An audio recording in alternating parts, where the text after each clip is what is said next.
sideed xildhibaan baa soo qoray mooshinkanu wuxuu ku saabsan yahay waxaanu soo jeedinaynaa in laanta af Soomaaliga BBC-da laga mamnuuco dowlad goboleedka Puntland maadaama ay tahay ilaacad lid ku ah jiritaanka dowlad goboleedka Puntland una adeegta cadowga Puntland inta Yuusuf Garaad hay'adda BBC-da madax ka yahay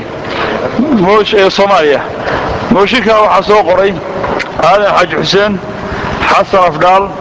محمد عثمان حسن عبد السلام الشيخ محمود محمود محمد إدريس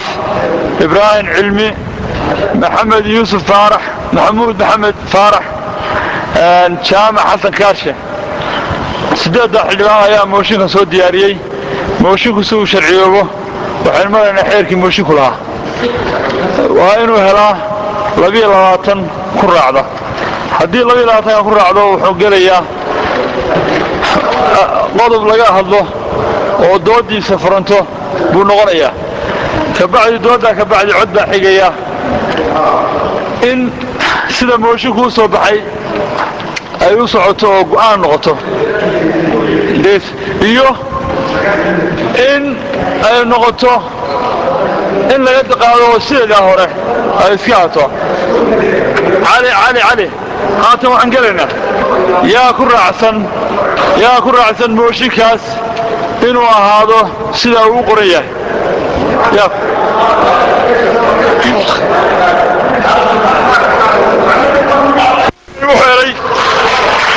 mooshinkan sakinkii weelay 22 muu gaaray 22 mudana ayaa ku raacday inuu moshinku socdo وانا سعودينا نسوس ويابين سعودينا هذا وحين بيعنا صدق دقيقة وحير كناها هذا الكوكوبا يلا الله يصغر عدة دون السنين الدود ده هلقا كقب قشو فحنا ويسين الحقين تونا بروضه او قرطه ذاتك وديارك وموشن لو باهي هاي ان ذاتك لو ميسيو meesha looga baahan yahay inay akhbaarta ka qaataan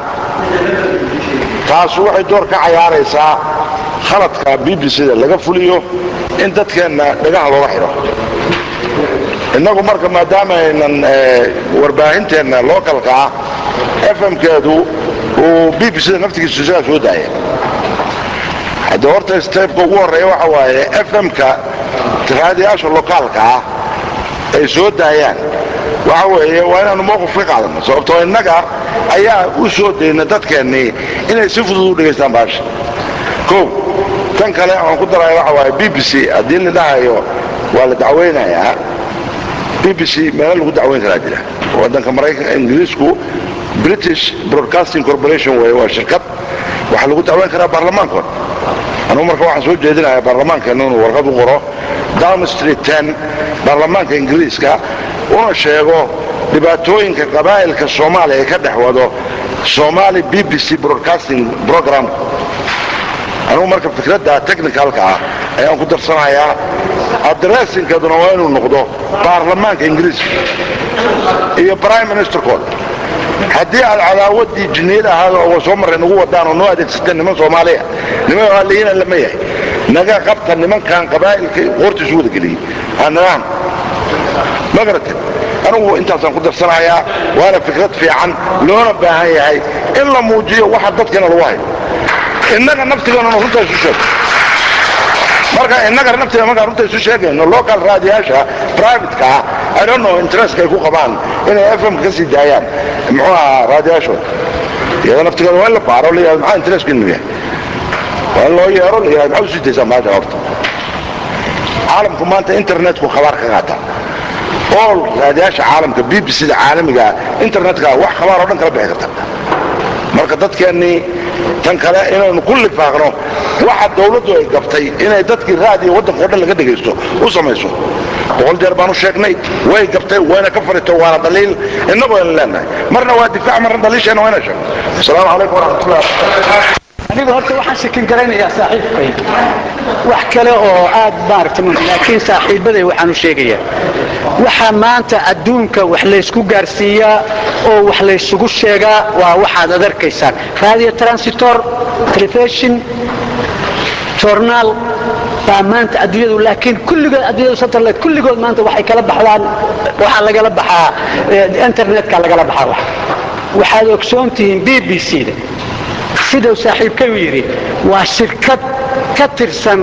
dawladda Ingiriiska waxaa hogaamiya shirkad laakiin waxay u shaqaysaa oo ka turjumtaa waxa weeyaan waa dadkeeda iyo dalkeeda iyo siyaasadiisa asagay fiirisaa hadday inqilaab la samaynayo haddii la samaynayo revolution kale haddii la samaynayo kicin abaabul haddii madaxtinimo qof wax laga sheegayo inaynu marka inagu haddaynu nahay barlamaan malihiin inaynu qof niraahno shaqaha laga joojiyo waxaynu leenahay barlamaan inaynu beegno sidii saaxiibka u yiri waxaan qabaa barlamaanka Ingiriiska inaynu warqad u qorno iyo xukuumaddiisa oo iswadata aynuna sheegno dalka Soomaaliya inuu kala go'an yahay inuu qabaa'il yahay inuu iswada dilay inuu dhiig iska wada daasay ayaguna ay ogsoon yihiin inta ka shaqaysaa meeshana nin walba uu yahay xisbi urur ka tirsan yahay sidaa daraadeed waxaan ku soo jeedinaynaa in wax laga qabto arrintaas ayada oo barlamaanku wax ka qabto midda kale tan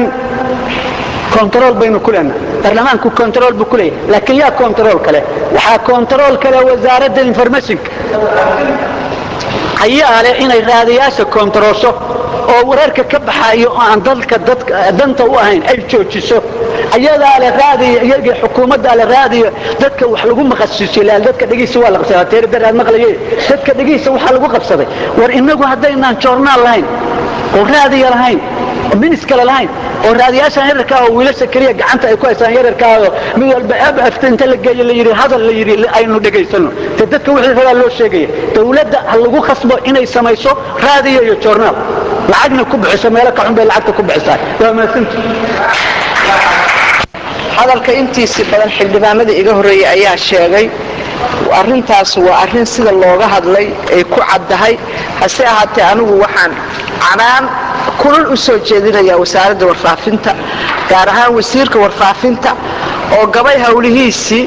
iyaga ayay ahayd markii ugu horreysay inay arrimahan ka hadlaan tala ka soo jeediyaan wax ka qabtaan xukuumadda ku shaqa leh arrintaa qaybteeda iyo doorkeeda inay ka qaadateen laakiin kaalinteedu waa gabtay balse waxaan kula talinaa hadda wixii ka dambeeyay arrintaa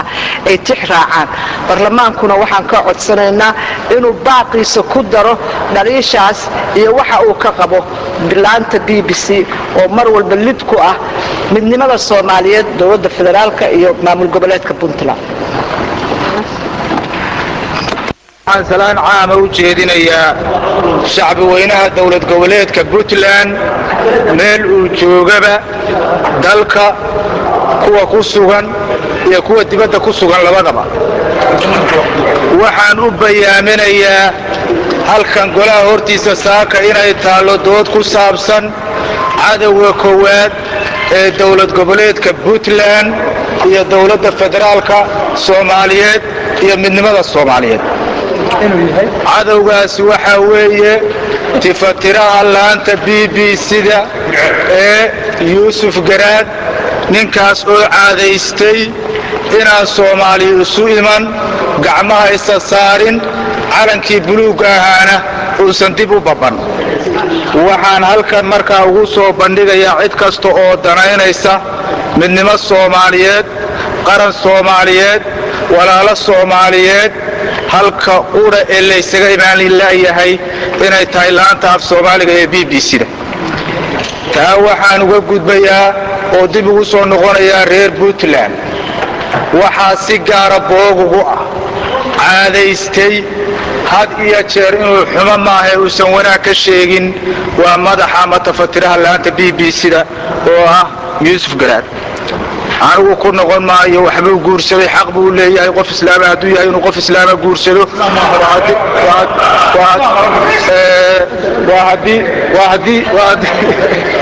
waa islaam tahay xaggaas anigu ku noqon maayo waxaanse leeyahay oo aan gaarsiinayaa inta jecel nabadda iyo midnimada soomaaliyeed in halka soomaaliya isaga imaan laadahay ay tahay halkaas. reer puntlandna waxaan leeyahay idinkoo dhegihiinna qaba oo indhihiinna qaba waxa qura ee aad u hanqaltaagtaan bal waxaad eegtaan barnaamijyada uu sii daayo oo jecel yahay iyo kuwa uu sartaago. intaa waxaan uga gudbayaa idaacadaha lookalkaa anigu waa ammaanayaa, waa soo dhowaynayaa, waxaanse leeyahay war walaalayaalow gacaliya shaqeeya oo habeen iyo maalinba informationka doona runta ah oo cadowga kullidka ay naga celin karaa waa idinka wey. haddii aydan idinku naga celin waxa uu buunbuuninayaa waa 4 wiil maciyaal fay caliba ama maxkamada waxay doonaan ha ahaadeen. 4taa wiilba wuxuu ka dhigayaa 2 milyan oo dadkeena dhagaha ugu ridaya. qoriga ka haysataan wuxuu ka dhigayaa 500 oo qori. wax allaale wax yaalo ay wataana ma jirto. waa dad yaacayo xamar ku xidhnaa oo la soo daayay. marka anu waxaan idin leeyahay idinkuna bal u guntada dalkan xaqiiqdiisa inaad raadisaan. cadowga kullidkaana waa saxaafadda meeshan oo ka soo dhacay. war saxaafad idinkaanu leenahay yaryarkiinaasaa noo shaqaynaya. idinkaa dadkan ka mida, dadka wacyigeliya, toosiya, u guntada. maadaama waxaa la turturaya idaacadaha hadduu bar ku leeyahay war adeerow gacaliya barka maistagaale naga tagna barkiisii maxamed u xuseen suray. weligiin yaalihi inaad jirteen waad jiraysaan. waxaan ku soo koobayaa maanta waxaa taargetin oo ah 2 dagaal. midi waa ka qoriga, midna waa sidaan ognahay idaacadda BBC-du waa idaacad madax bannaan Soomaaliyana si fiican looga dhagaysto. sababta si fiican looga dhagaystana waxa weeye waa idaacad leh mawjado dheer oo ka hadasho oo dadka oo dhan meel ay ka dhagaystaan ay helayaan. waa idaacad caalami ah. sababtaasaa keenaysa in dadku aad u dhagaystaan. innagu marka maaha inaan dhinaca siyaasadda ka eegno keliya. BBC waxaa ka baxa barnaamijyo badan oo ummaddu u baahan tahay oo kuwa Puntland u baahan yihiin oo wacyigelin ah oo taariikh ah oo warar caalamka ah. waa laga yaabaa BBC inay dhinac u xagliso dhinaca siyaasadda marka loo eego Puntland iyo Soomaalida kale. laakiin maaha dhinaca kale inaan ka eegnayo, waa inaan dhinaca kalena ka eegnaa oo dheeno saakadaas baan ka dhagaysanay Puntland barnaamijyo wacyigelina oo waxbarasho ku saabsan caafimaadka way sheegaysay. waxaan kale oo suurtagal ahayn BBC-da hadda tiraan laga mamnuuco Puntland waa qodob aan suuragal baahayn. marka waxaan suuragal ahayn in mooshin lagu keeno seeb loo mamnuuci karaa. qaabkee u mamnuuci kartaa ma u soo dhigtaan dacwo anigu